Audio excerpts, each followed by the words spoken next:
Assalamualaikum warahmatullahi wabarakatuh. Ya teman-teman, masih sama saya Heru di channel ini, Jejak Heru. Kali ini saya sedang ada di pos apa nih Bang ya? R10, pos informasi R10 TNKS. R10 TNKS. Oke, ini sama Bang siapa namanya? Saya Dudung. Bang Dudung. Ya. Di sini apa? Sebagai apa tuh Bang? Saya sebagai staf untuk Pusat Informasi Taman Nasional Kecil Sebelat. Oke. Ya Bang, ini saya sebagai orang awam nih kan. Sebenarnya saya sih pengen juga sih ikut mendaki gitu, tapi kayaknya badannya belum memungkinkan. Ini pengen tanya-tanya. Jadi seperti apa sih untuk bisa ikut mendaki Gunung Kerinci ini? Ya barangkali syarat-syarat dan lain sebagainya. Seperti apa sih Bang? Oke, sebelumnya perlu kita jelaskan ya. Baik untuk yang sudah pernah atau yang belum, atau yang basicnya, mohon maaf ya, dari kaum Adam atau Hawa itu ada SOP-nya, standar opsi prosedur pendakian. Yang pertama, bagi teman-teman yang belum pernah, ya kan, itu wajib, yang belum atau yang sudah wajib didamping oleh seorang namanya guide atau porter. Oh gitu. Ya, satu. Nah, terus yang kedua, mereka akan mendapat informasi dari pusat informasi S10 yang di belakang kita. Nah, itu apa sih yang perlu mereka dapatkan? Mungkin dari cara registrasinya, dari birokrasinya. Nah, di sini kebetulan kita, mohon maaf, masih dalam status pandemi. Jadi setiap pendaki itu wajib melampirkan surat bebas COVID. Oh gitu. Berupa rapid antigen. Iya. Nah, terus kan sekarang lagi musimnya digalangkannya vaksinasi nasional. Jadi bagi yang sudah vaksin satu atau kedua itu boleh menggunakan vaksin dengan ketentuan tetap melampirkan surat kesehatan yang dikeluarkan oleh pihak yang berwenang, khususnya dinas kesehatan, dengan bukti menunjukkan surat vaksinnya. Nah, nanti akan dikeluarkan surat kesehatan itu. Ya kan, nanti akan menuju ke pihak registrasi. Kan gitu. Kalau usia ada batasan nggak sih Bang? Oke, kalau usia dari pihak pengelola Taman Nasional Kecil Sebelat, khususnya pendakian Gunung Kerinci, usia di bawah 15 tahun boleh rekomendasi untuk mendaki dengan ketentuan ada izin tertulis dari pihak keluarga, gitu. Orang tua, dan juga didampingi dari sama salah satu guide gitu ya. Nah itu. Kalau ini yang ya barangkali ada yang usia lanjut pengen ikut juga, itu ada juga ketentuannya nggak? Ada, sama dengan yang di bawah usia tadi. Nah, kalau yang namanya udah faktor usia, tetap lebih baik didamping oleh seorang guide. Nah itu. Jadi salah satu yang keterangan sehat tadi, misalnya kan selain juga COVID, terus keterangan sehat itu termasuk misalnya kan katanya ada yang misalnya asma, ini kan bahaya gitu. Termasuk itu atau gimana Pak? Ya, makanya COVID dengan vaksin ini kita akan melampirkan surat kesehatan. Nanti dengan surat KIR itu akan nampak, artinya ini memang si A ini atau si calon pendaki ini punya histori atau kronologis penyakit dalam. Dari pihak kesehatan itu sudah menentukan, ini boleh mendaki dengan ketentuan harus di backup dengan mungkin P3K-nya. Nanti kalau memang nggak bisa, nanti dari pihak kesehatan memberi keterangan di surat saya itu, mohon maaf ini tidak layak untuk diloloskan untuk pendakian. Gitu ya. Terus prosedurnya dari awal gimana sih Bang? Pertama lapor dulu ke sini dengan menyampaikan beberapa ini tadi persyaratan gitu ya. Ya. Terus misalnya KTP gitu, nyerahkan KTP gitu, gimana Bang? Kita mulai mungkin dari awal ya. Mungkin dari teman-teman yang notabene domisilinya di luar Kerinci yang jarak tempuhnya agak jauh, mungkin kita datang mungkin malam, perlu kita memberi solusi atau arahan. Silakan istirahat di situ, ada namanya base camp, ada namanya homestay, ada namanya hotel. Jadi silakan mereka memilih sesuai dengan kehendak mereka atau sesuai dengan kebutuhan mereka. Terus paginya kita arahkan bagi yang belum surat belum cukup, misalkan koordinasi dengan pihak kesehatan. Kalau udah valid, udah cukup, merapat ke pos registrasi. Nah, nanti di situ akan kami cek kembali. Nah, terus kami cek kembali surat-surat ini dinyatakan lolos, layak pendakian dengan guide porternya. Mengapa kami perlu identitas dengan KTP? Dan kami melakukan ini bukan semata-mata untuk menekan pendaki, bukan, tapi untuk pertanggungjawaban kami. Satu, masalah calon pendaki ini mulai melakukan pendakian terdaftar atau tercatat, waktu keluar juga harus melapor mereka udah keluar dari kawasan. Satu, yang kedua pertanggungjawaban akan sisa-sisa makanan yang menimbulkan sampah di gunung. Artinya barter. Nah, dengan adanya penanganan KRTP atau SIM yang bisa dipertanggungjawabkan, itu mereka akan ingat, oh kita bawa sampah, kalau nggak bawa sampah, toh ini sanksinya. Jaminannya kan ini. Gitu, ya. Artinya mereka terlapor menyerahkan sampah pengenalan KTP dengan dicek nanti. Waktu berangkat kita akan bongkar, kita list logistik apa yang mereka bawa. Oh gitu ya. Apa yang boleh mereka bawa atau apa yang nggak boleh dibawa. Kalau yang nggak boleh dibawa apa, Bang? Ya, karena ini Gunung Kerinci di tengah Taman Nasional, di tengah konservasi, ya ada beberapa macam yang nggak boleh dibawa. Salah satu untuk logistik atau perbekalan equipment itu, sekarang kami melakukan penahan tisu basah. Oh, tisu basah nggak boleh ya? Tidak bisa terurai. Oh iya. Tidak bisa terurai. Nah, itu karena kami melakukan eksperimen, ternyata dari tisu kering, tisu basah sekian bulan kita bongkar ternyata tisu basah ini yang bandel ya. Ya, satu ya dua minuman yang beralkohol. Nah, itu mungkin nggak bisa bayar. Terus sajam ada tanda kutip ini yang sangat membahayakan diri. Di lain pisau lipat atau sangkur yang diameternya di bawah 30 cm ke bawah. Oh gitu. Ya, kami menghindari vandalisme. Kita masuk konservasi mungkin mereka tebang pohon yang sifatnya tidak penting. Ya, sembarangan aja itu ya. Nah, itu terus ada obat-obatan. Obat-obatnya yang sifatnya kalau dikatakan kelas G kan tuh. Nah, itu kan kami larang. Boleh digunakan sesuai dengan petunjuk dokter. Kalau pendaki itu memang harus membutuhkan, tapi dengan diiringi dengan surat keterangan yang pihak berwenang tadi. Terus kalau jadwal gimana, Bang? Ya. Artinya itu yang menentukan si pendaki atau ada aturan tersendiri untuk misalnya menentukan kapan harus naik gitu? Betul. Itu untuk jalur yang menentukan ada cuaca itu sendiri. Oh gitu. Situasi kondisinya di lapangan, ya. Walaupun calon pendaki ini udah safety, mungkin secara logistik, equipmentnya sudah cuma cuaca di lapangan nggak mendukung, mungkin tidak akan kami naikkan. Oh gitu ya, jadi nggak diizinkan. Ya? Nah, terus kapan sih waktu yang bagus? Nah, kami punya estimasi untuk Kerinci sekarang yang lebih enjoy itu adalah 3 hari 2 malam. 3 hari 2 malam. 3 hari 2 malam. Nah, itu ada step by stepnya ya kan. Nah, yang bagus mana? Kalau kita basicnya pemula atau yang faktor usia tadi, itulah 3 hari 2 malam. Ya, dimulai dari registrasi pukul 7 mulai jalan. Pukul 7 apa nih?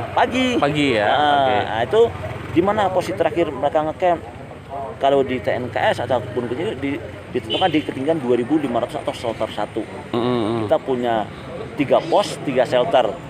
Di antara pos 1, pos 2, pos 3 atau yang disebut bahasa kami itu pos Bagu Panjang, pos Batu Lumut atau Panorama itu boleh sekedar cuma istirahat. Cuma untuk open camp tidak dibenarkan. Oh gitu ya. Nah, itu tidak dibenarkan.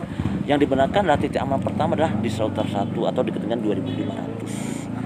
Nah, itu hari pertama. Hari kedua pagi kita packing, sarapan pagi, kita bergerak menuju shelter 2 atau shelter 3 sesuai dengan basic fisik kita. Oke, terus gini Bang, itu tadi kan harus misalnya didampingi guide gitu ya. Kalau misalnya banyak itu di sini banyak juga guide Bang ya, yang siap gitu. Kebetulan pihak kami sebagai pengelola pendakian Gunung Kerinci dari pihak Taman Nasional Konservasi itu PTN punya mitra yang berjibaku di bidang kepemanduan, yaitu ada HPI, APGI yang di bawah naungan Dinas Pariwisata. Oh gitu. Jadi banyak lah ya. Banyak. Nah, itu dengan jumlah sampai detik ini yang jumlah terupdate terbaru belum terrealisasi di TNKS. Yang jelas kami punya mitra itu. Nah, itu. Ya, jadi ini teman-teman ya, sebentar Bang, ini kita coba gambarkan dulu. Nah, ini jadi ini para calon pendaki yang siap ini ya. Kalau ini pendaki yang sudah turun dari ini pendakian. udah turun. Ini yang mau naik ini kayaknya. Ini udah turun. Oh, ini udah turun. Udah turun. Nah, Oke. karena kita yang calon pendakian itu di base camp di Padang masing-masing. Oke. Ini calon pendaki Ini yang udah turun ya. baru turun. Nah, ini nanti kan KTP-nya ditahan di sini, dibalikin Ya. lagi ketika ngelapor ini ya. Oh. Oke. Oke, silakan mengambil gambarnya kan bukti bahwa KTP itu ditahan sebagai barter apa sisa logistik yang mereka bawa. Oke, kita coba lihat ya.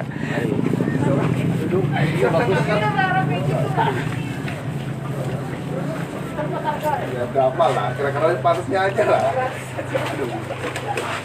Oke. Bang, saya minta izin gambar boleh lah ya, ngobrol-ngobrol dikit.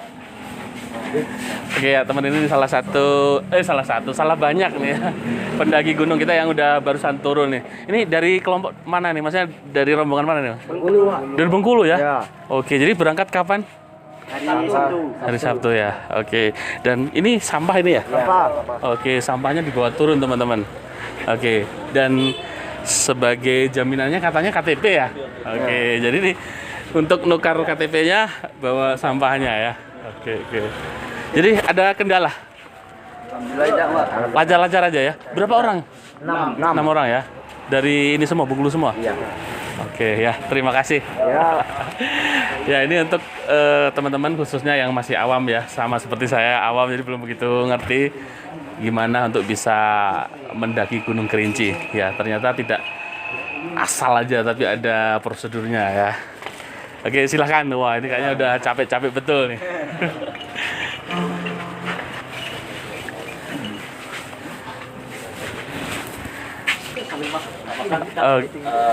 Kita masak ke market. Oke, boleh. Kita ada beberapa pos yang dikatakan, yaitu kita di posisi ini pintu rimbai ini bikinnya 1.800. Oh ya, Ini ini yang- awal untuk pendakian teman-teman. Iya. Nah, di sini terus ada namanya saya bilang tadi bangku panjang. Ini di sini ini Oh, iya. kalau teman-teman sebut ini pos 1. Kalau bahasa kami bangku panjang.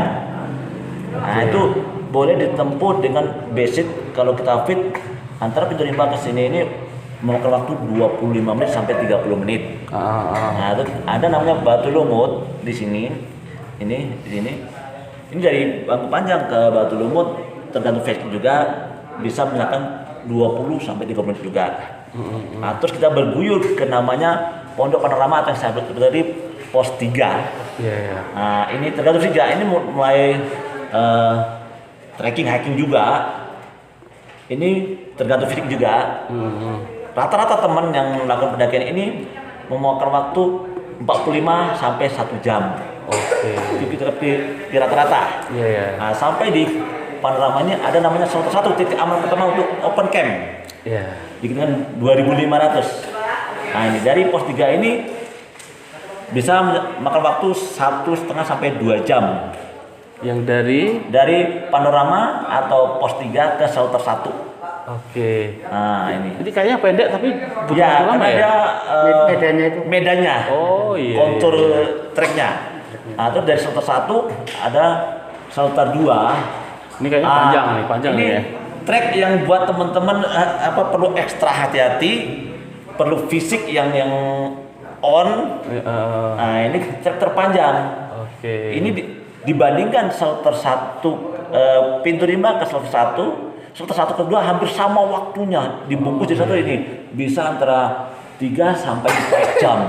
Oke. Nah, terus shelter 2 ke shelter 3 ini jarak tempuhnya memang ketinggian cuma jarak tempuhnya 850 meter, cuman menguras tenaga karena ini sangat ekstrim trek ini. Oke. Trek ini sangat ekstrim karena dia lembah dengan kita harus ke tebing karena jalur yang kita lalui jalur air. Oke. Kalau untuk kondisi sekarang ini lembah ini bisa kami katakan 3 sampai 4 meter udah curam.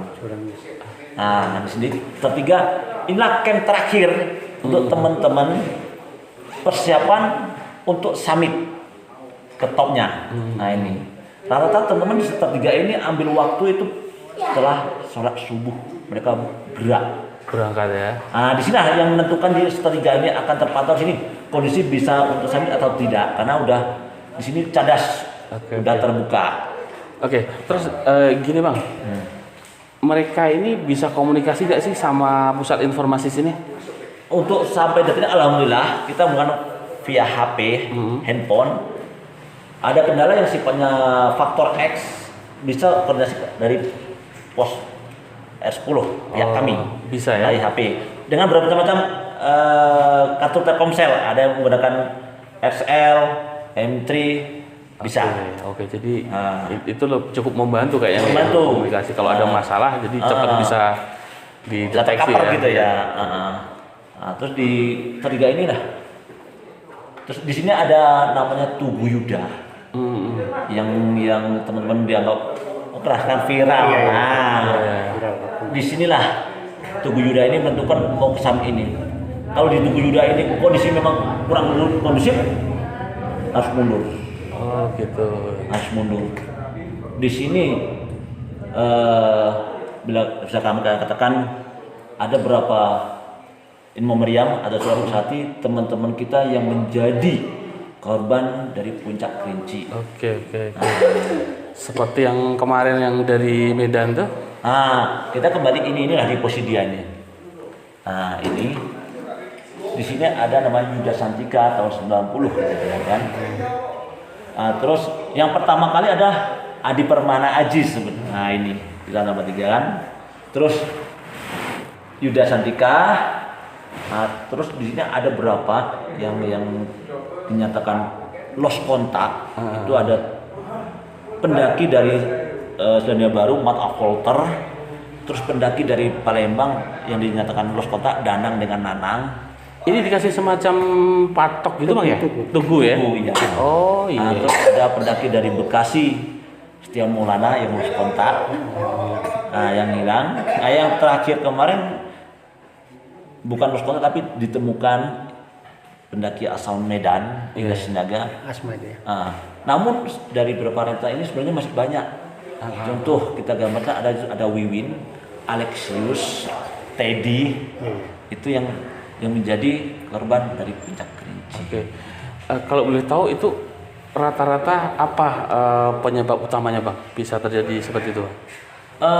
Yang teman-teman yang dinyatakan lost kontak itu karena faktor cuaca di pos Tugu Yuda ini. Itu karena disinilah ditentukan pukul 5 sampai pukul 10 kalau cuaca bagus akan terbuat. Apabila tidak bagus ini akan sering terjadi awan berputar sini. Kabut. Nanti trek yang kita harus akan tertutup. Makanya itulah teman-teman bilang titik kunci bisa muncak atau turunnya di sinilah posisi di ketinggian 3.600. Oke. Untuk Gunung Kerinci. Luar biasa. Untuk orang awam seperti saya ini, wah jadi ini sangat pencerahan yang luar biasa. Jadi bisa tahu kalau selama ini kan yang nggak tahu ya sekedar aja naik. Rupanya harus banyak hal yang dimengerti dulu gitu ya. Oke Bang, terima kasih penjelasannya. Ya mudah-mudahan ini bermanfaat khususnya buat teman-teman yang masih awam seperti saya. Dan mudah-mudahan ya pokoknya semangat terus untuk ini ya bertugas di sini. Oke, siap. Perlu saya tambah sedikit. Boleh. Calon teman-teman pendaki Gunung Kerinci khususnya via Kresik Tua. Silakan sebelum merapat siapkanlah equipmentnya, logistiknya, persyaratan, terutama fisik, badan dan mental. Karena untuk kondisi puncak Kerinci tidak bisa diterka-terka atau diramal-ramal dengan keadaan cuaca yang berubah. Terima kasih sekali lagi. Ya teman-teman, itu tadi seputar tentang pendakian Gunung Kerinci ya, mulai dari persyaratannya, ya prosedurnya gimana, kita udah dapat penjelasan, mudah-mudahan bermanfaat. Terima kasih, sampai jumpa di lain kesempatan. Assalamualaikum warahmatullahi wabarakatuh.